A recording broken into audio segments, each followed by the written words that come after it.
Hello and welcome to the Sailing and Cruising the East Coast of the United States podcast. I'm Bela and Musits.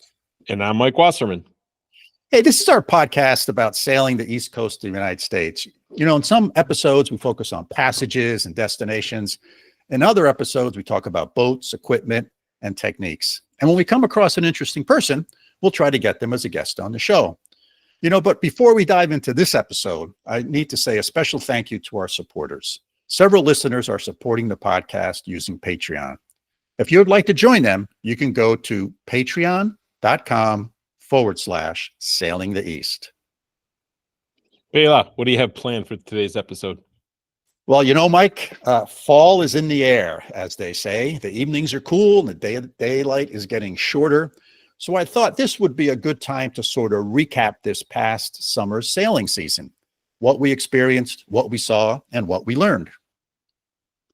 It's a cool idea, Bela. I think we've done a little bit of this before, but I think every year a little bit of reflection is really important and it's healthy to do. And maybe we can even talk through some of your goals for next year, because I like the idea of goal setting. Yeah, sounds good to me. So let's start with the beginning. So Paradox, which is a Hunter 45 deck salon, 2009 vintage for you new listeners, was put back in the water the first week of May. And I've said this before, the marina I'm at, which is a safe harbor Cove Haven, which is just south of Providence, Rhode Island, is amazing. They have this Tetris jigsaw puzzle to work out, because there's, a couple hundred boats that get taken out of the water every fall and get put back in the water every spring. And I fill out a form and I request a launch date for putting the boat back in the water. And I request a pull date for taking the boat out of the water in the fall. And I've always asked for May 1st, the first week in May. It just works for me. And I've been there 5 years now. And every year they put the boat in the water May 1st. I don't know how they do it, but somehow they juggle all those boats around. And it's just, it's always amazes to me. So hats off to Safe Harbor Cove Haven. So I didn't have any major projects planned this past year. I thought the boat was in great shape, but as they say. And the word "but" is always an interesting segue, Bela. But what? Yes. So the first thing I do is I de-winterize the boat. And that means I flush out I have 3 water tanks on the boat, because it carries about 160 plus gallons of water. I got to empty the antifreeze out of them. So I basically just turn on the water system. I pump all that water out through the water system, and I put a few gallons of fresh water in, and then I pump that out, and I do that a couple times. And then when I was doing that, I noticed that the sensor that indicates how full the tank is on tank number 1 was not working. It was constantly showing empty. And I go, wait a minute, I put some water in it, so it should show something. So I went, okay, well, that's something I got to fix. The other sensors on the other 2 tanks seem to work fine. So the first challenge on a boat is finding where this water tank is, because it's not visible, right? It's not like going down the basement of your house and saying, oh, here's my water heater. Everything's underneath something. So I found the water tank. And, one of the things I'll say, I'm very impressed from the perspective of everything I've had to work on this boat has been very accessible. Now, I may have to unscrew some panels or remove a panel or something like that, but I've been able to get at it. And this particular water tank sits up in the bow of the boat, just aft of the anchor locker. And there was a little cabinet I had to take off the wall. That's in the forward head.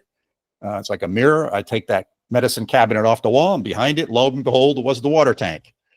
And I did a little bit of an internet search for water sensors, and I saw what it looked like. And sure enough, the water sensor's on the top. I took a picture of it. I could figure out the model number and all that kind of stuff, and I could find a new one. And the way you diagnose these is it's basically a variable resistor. It's a rod, and there's a float on it. And as the tank fills, that float travels up the rod. and somehow through magical electrical stuff that I don't understand, it sends a signal to a gauge. And that wasn't working. And I took the sensor out. I did a bench test on it with my ohm meter, slid the slider, no change in the resistance. So ordered a new one, got here within a few days, and I put it in, and all is good. So that was project number one that wasn't planned. Project number two that wasn't planned was that when I was installing my jib, which is the sail in the front of the boat, the sail sort of has like a skinny rope, sort of like a parachute cord, sail sewn into one edge. And that parachute cord slides into a groove on the rod that supports the sail, right? So you kind of slide that into the groove as you hoist the sail up along the forestay. And while we're hoisting it right near the top, that ripped.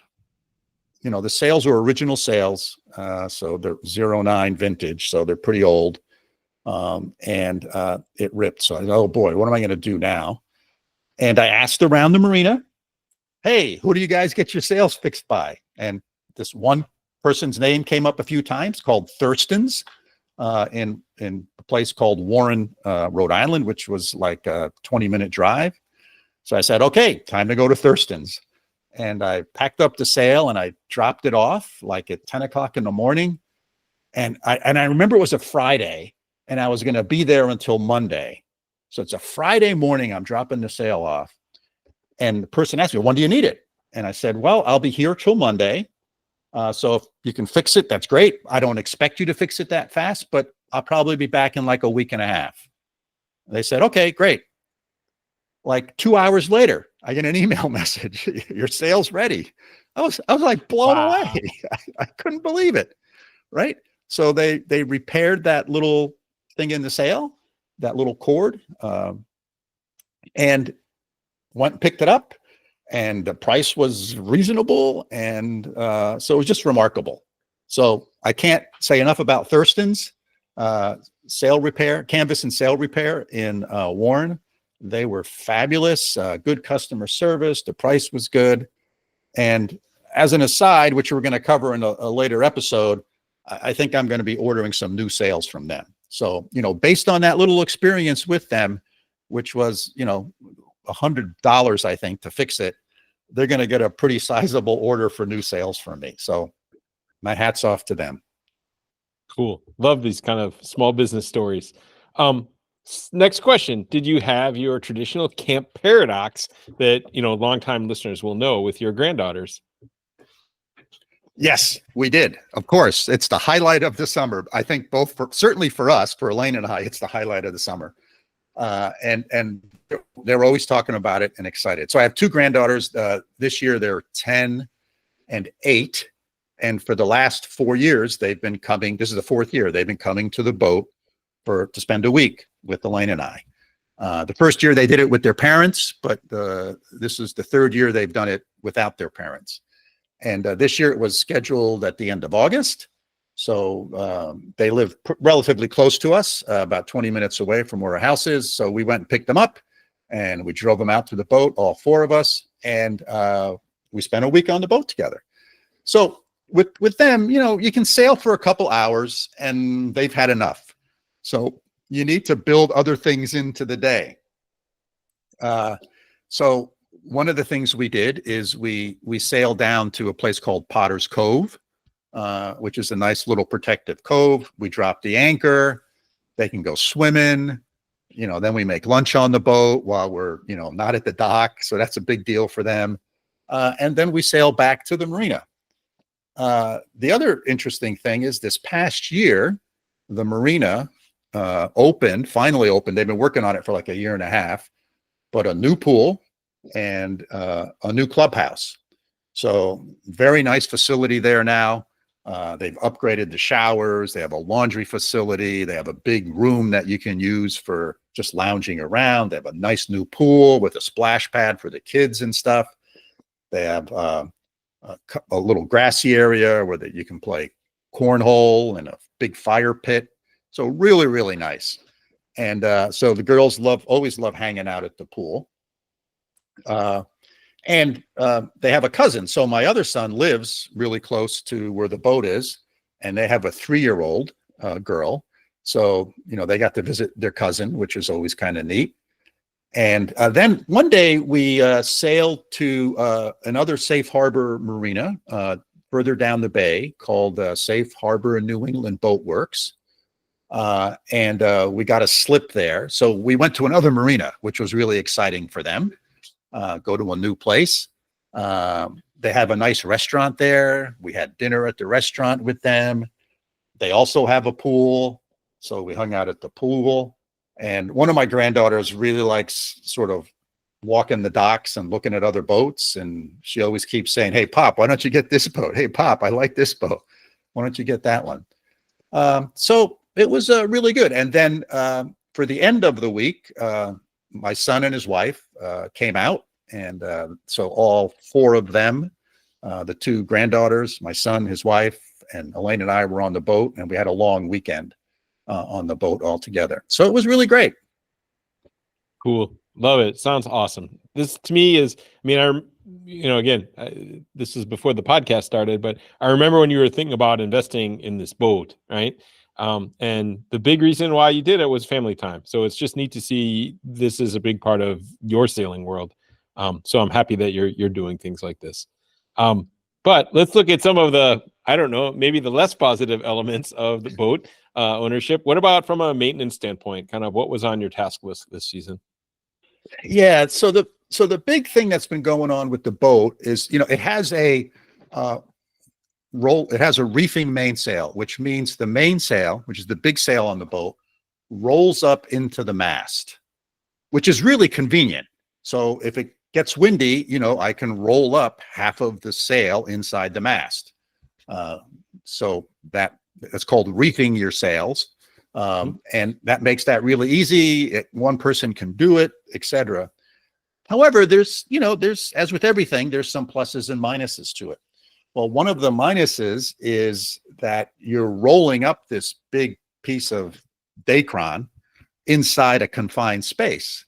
So you have to roll it carefully, number one. And number two, sails, as they age, tend to stretch and they get a little baggy and they lose their shape. So you're trying to roll this thing up on a mandrel or a rod. And if it starts getting baggy, it doesn't roll very nicely. So I've noticed this past year, the sail it's getting more challenging to roll it up. And it's getting wrinkles in it when we roll it up, which means it rolls up more difficultly and unrolling it is more difficult. So at the end of the season, second to last sail, I noticed, it looks like there's a little rip in the back of the sail in the leech, what's called the leech of the sail. And so I said, okay, got to take the sail down and check this out because it was up high. I couldn't reach it. So took the sail down, and sure enough, there's a rip on one of the seams where the sail is put together. And if I pull on it, it just ripped more. It was like one of those perforated things on toilet paper. It just ripped. And that's usually a sign that through sun damage and wear and tear and UV damage, things are starting to get weak. So I took the sail off, and guess where I went? I took it back to Thurston's. Sweet. Love it. Yeah. And I took it there, and they looked at it and they said, yeah, we can fix this. And, be maybe $100 to fix it. But chances are it's not going to last very long. Happy to fix it. But I just want you to be aware that once they start ripping on the seams like this, it's might be time for you to start thinking about new sails. So sure enough, I'm thinking about that. And like I said earlier, we're just about ready to place an order for some new sails with Thurston's, which I think we'll do another episode on that whole process. The other thing I noticed is inside the mast, the sail rolls up around this rod. And when I took the sail out, the rod was really loose. And so I went to YouTube University and watched a couple of YouTube videos. And sure enough, as if that rod is too loose, that also contributes to the difficulty in reefing or rolling up the mainsail inside the mast and unrolling it. And there is a way to adjust it. And so I figured that out, and I adjusted that tension on that rod inside the mast. And hopefully, so that'll make a big difference as well. So that plus the new sails should get us back to sort of normal when it comes to reefing the mainsail, which when I got the boat worked great. And it was, like I said, I could do it myself. And it made reefing the mainsail really easy, which on the Narragansett is sort of important, because what happens in a typical summer day on Narragansett Bay, the wind is in the morning is 5 knots. It's nice and gentle. But as the day progresses, you get to like 3 in the afternoon and it's 15 to 20 knots. And I can't leave up all my sails. I got to make them smaller. I have to reef my sails.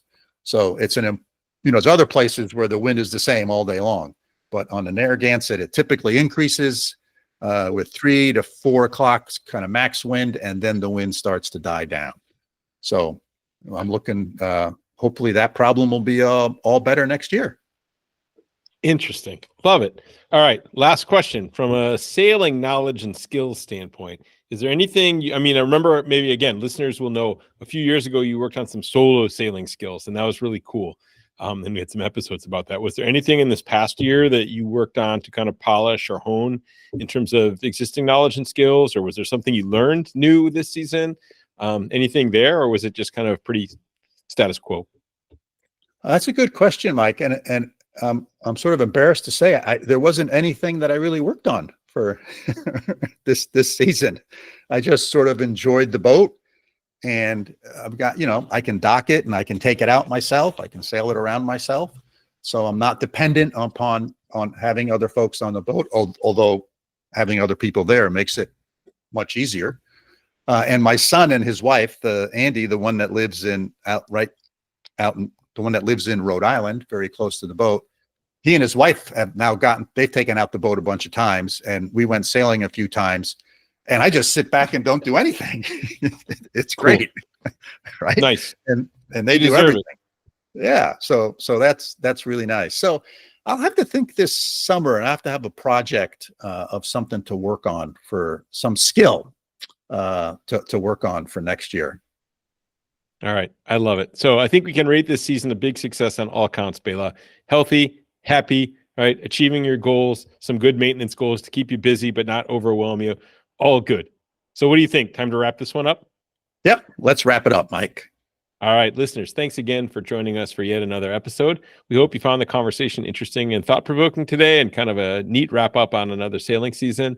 As always, if you have questions about what we've discussed, please get in touch with us. Our email is sailingtheeast, that's all one word, @gmail.com. Hey, and if you enjoyed the podcast, hit that follow button on your favorite podcasting app. And if you know of someone that would be a good guest on the show, send them our way, and we'll see if we can convince them to be a guest. Hope to see you out there on the water. The season's winding down, and starting to thinking about winterizing the boat.